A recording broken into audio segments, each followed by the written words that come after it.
Which master you want? You want the master that treats you harsh and have you work in the field day and night, or you want the other master that's nice to you, but you still have scraps. At the end of the day, that's still not freedom. You still have a master. And unfortunately, being zombies, black people are not their own masters. We don't have our own freedom.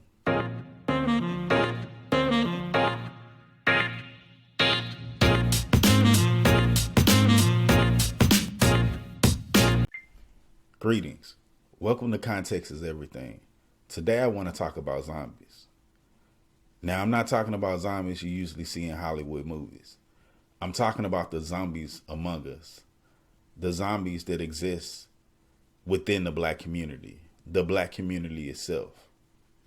Now, a quick Google search, I looked up zombie, and it pulls up a corpse said to be revived by witchcraft, especially in certain African and Caribbean religions. Also, the supernatural power that, according to voodoo belief, may enter into and reanimate a dead body. A person held to resemble the so-called walking dead. And I feel like that's what we are as a community. We're the walking dead.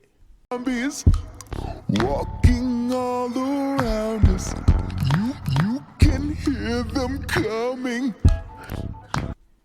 Politically, socially, economically, and spiritually. We're literally bankrupt now. This is not a video where I'm bashing our people, but this is just a wake-up call. It's been so many wake-up calls, essentially.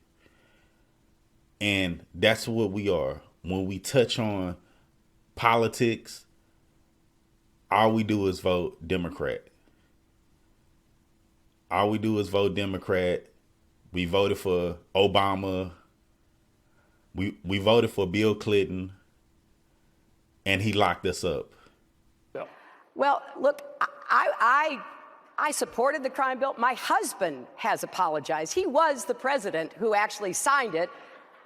Senator Sanders what about voted you, for Senator? it. I'm sorry for the consequences that were unintended and that have had a very unfortunate impact on people's lives. I've seen the results of what has happened in families and in communities. We voted for Obama, and all he did was give us hope. We voted for Jim Crow Joe, and all he did is just spit in our face and told us to be happy that we voted Democrat.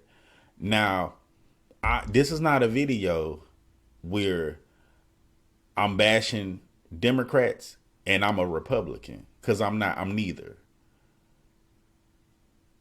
Which master you want? You want the master that treats you harsh and have you work in the field day and night, or you want the other master that's nice to you, but you still have scraps. At the end of the day, that's still not freedom. You still have a master. And unfortunately, being zombies, black people are not their own masters. We don't have our own freedom. We have so much grifting inside this community. We are politically lazy. We're zombies. And it's unfortunate, but it is what it is. Economically, because of the institution of slavery,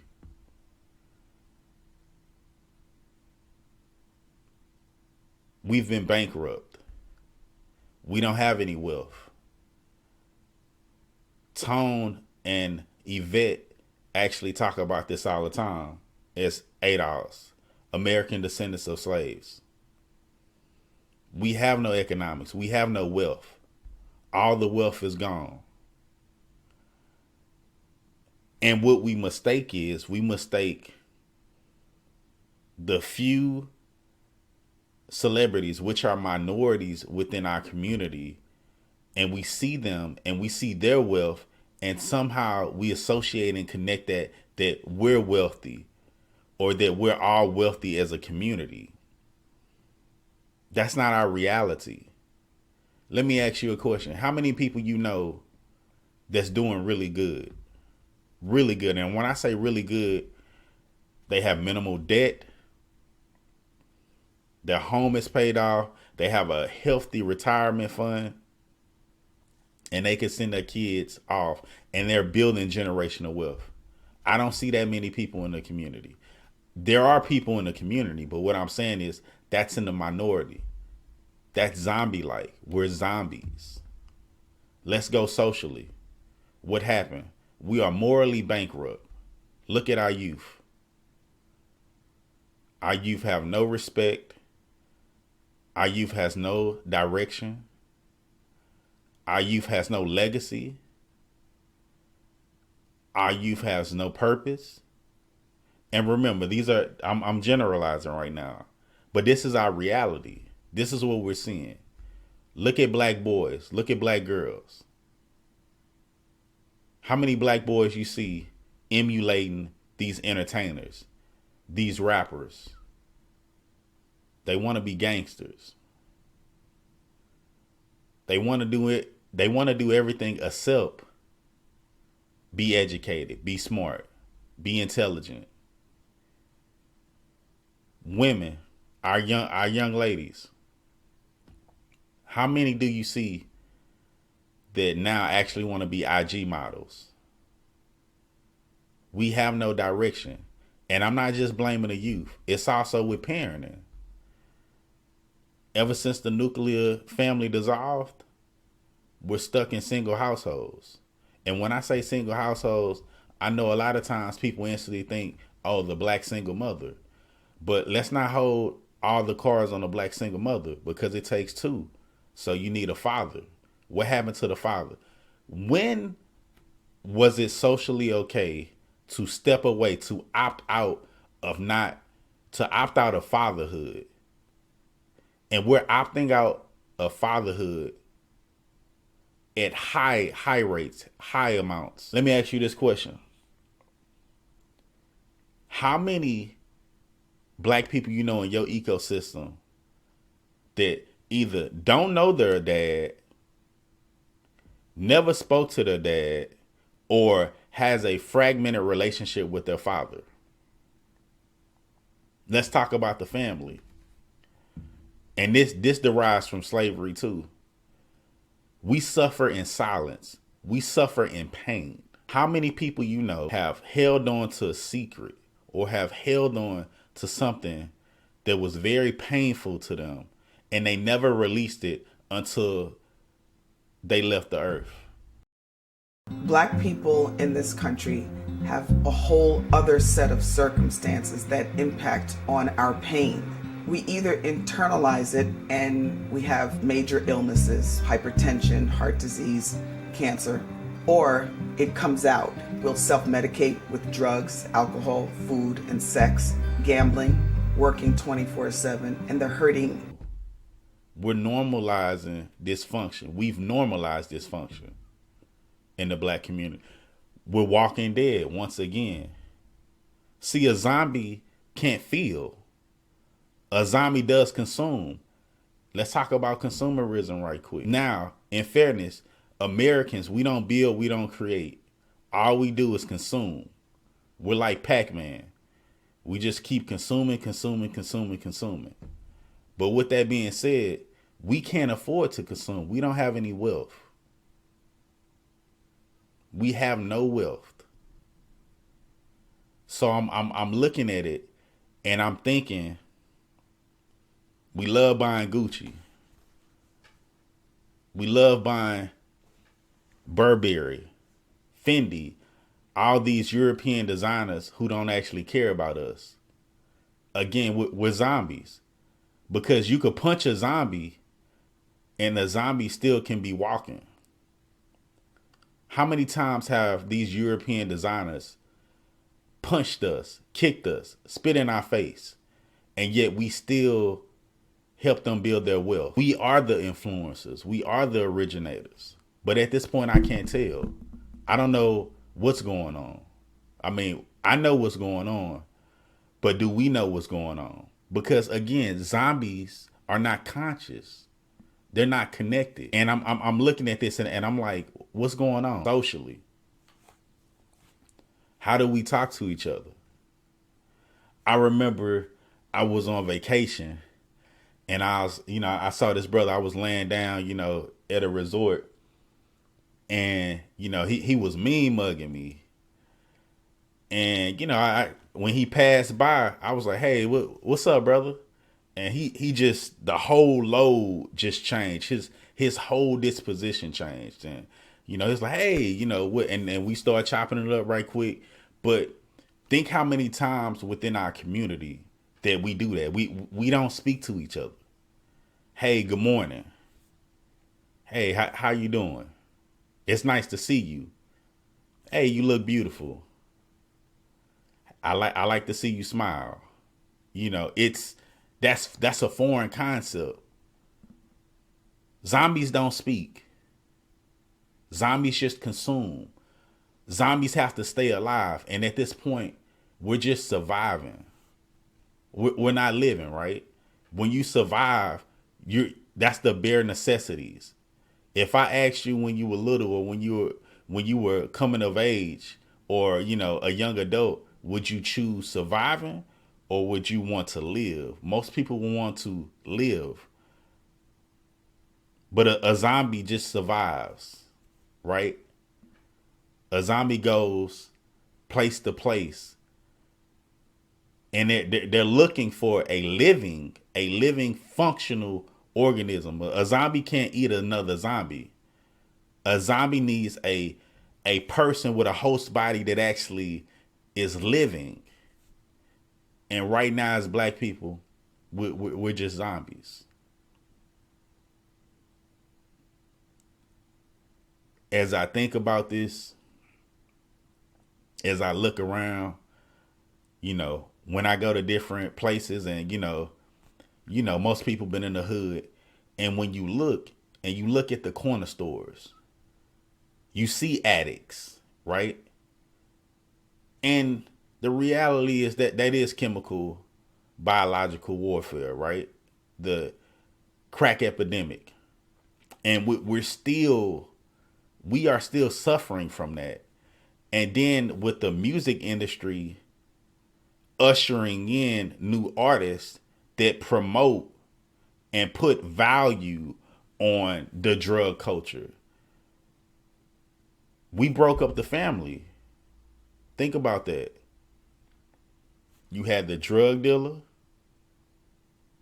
who sold drugs to the user. The drug dealer got locked up. The user got strung out. That's the dad. The father was taken away. A brother was taken away. The son was taken away. And we talking real numbers. 30, 40 years. Life. The user. The woman. That's the mother. That's the daughter. That's the niece. That's somebody's baby. They bring drugs to your hood. Your man sell them. Y'all get paid. Yo, baby, see that? Now they got the block on lock. But police play dirty. Something go wrong. Collect call on the phone. Now your man in jail. Then another 10 years. Your baby in that game. And they give her 25 to life. Cause the game don't change. When are we not going to be zombies? If we represent only 13% of the population, where are we going? I say we're going downward. How can we change that? We know how we can change that. But I think we are so psychologically messed up and distorted that we don't really understand the implications of the future. The future is now. And we're slowly, not slowly, the future is now. We have become the bottom class. We have become an invisible class.